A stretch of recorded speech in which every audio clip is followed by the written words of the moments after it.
श्री कृष्ण द्वारा बकासुर के वध की कहानी। मथुरा के राजा कंस के अत्याचारों से मथुरावासी बहुत परेशान थे। कंस बहुत शक्तिशाली था। उसके पास कई खतरनाक राक्षस थे। इन राक्षसों में एक सबसे खतरनाक राक्षस था बकासुर। बगुले का रूप धारण करने के ही कारण उसे बकासुर कहा गया। बकासुर एक मायावी राक्षस था जिसे पराजित करना नामुमकिन था। भविष्यवाणी के अनुसार कंस को प्रतीत होने लगा था कि नंद का पुत्र ही देवकी के गर्भ से जन्मा 8वां बालक है जो उसका वध करेगा। इस कारण वह कृष्ण को मारने के लिए कोई न कोई षड्यंत्र रचता रहता था। कंस ने अनेक प्रयास किए जिससे श्री कृष्ण का वध किया जा सके, किंतु वह अपने प्रयत्न में सफल नहीं हो पा रहा था।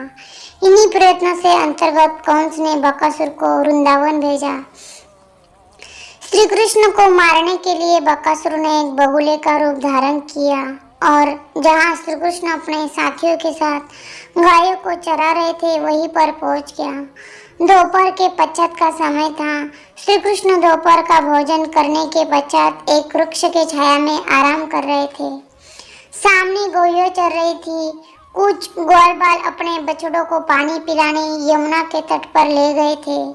उन्होंने पहले बछड़ों को जल पिलाया और फिर स्वयं भी पिया। तभी ग्वालबालों ने देखा कि वहाँ एक बहुत बड़ा भयानक जीव बैठा हुआ है। वह ऐसा मालूम पड़ता था मानो इंद्र के वज्र से कटकर कोई पहाड़ का टुकड़ा गिरा हुआ है। ग्वालबाल उसे देखकर डर गए।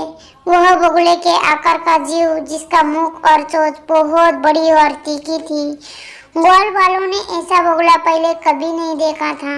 ग्वालबालों को चिकार सुनकर बालकृष्ण उठ खड़े हुए और उसी तरह और दौड़े जिस ओर से चित्कार आ रही थी। वह बक नाम का असुर जो बड़ा बलवान था बगुले का रूप धारण वहां आया था। वह विकराल आंखों को घुमड़ाकर पानी में बैठा था। बाल श्री कृष्ण समझ गए कि यह कोई राक्षस है।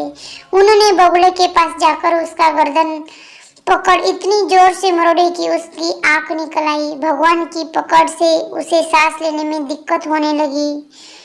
वह धरती पर गिर गया, लेकिन मौका पाकर उसने झपट कर कृष्ण को निकल लिया।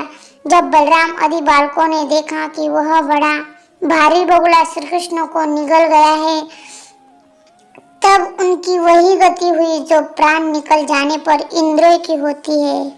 वे अचेत हो गए। कुछ परेशान होकर घरों की तरफ चिल्लाते हुए भागने लगे। श्री कृष्ण लोग पितामह ब्रह्मा जी के पिता हैं। वे लीला से गोपाल बालक बने हुए हैं।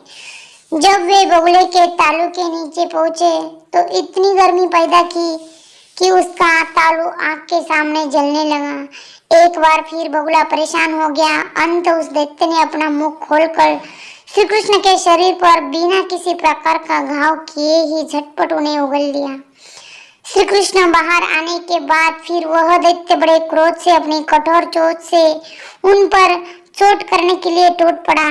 बकासुर अभी श्री कृष्ण पर झपट ही रहा था कि उन्होंने अपने दोनों हाथ से उसके दोनों ठोर पकड़ लिए और ग्वालबालों के देखते देखते ही खेले में उसे चीर डाला। बकासुर अपनी असली राक्षस में रूप में प्रकट हो गया, धरती पर गिर पड़ा और मर गया। राक्षस को देख सभी लोग भयभीत हो गए। तो इस प्रकार भगवान श्री कृष्ण ने बकासुर का वध किया। राक्षस के मरते सभी लोग प्रसन्न हो गए और भगवान श्री कृष्ण को गोद में उठा लिया। उधर बकासुर की मृत्यु की खबर सुनकर कंस चिंतित हो उठा। अगला भाग देखने के लिए सब्सक्राइब, लाइक एंड शेयर करें। जय श्री कृष्ण।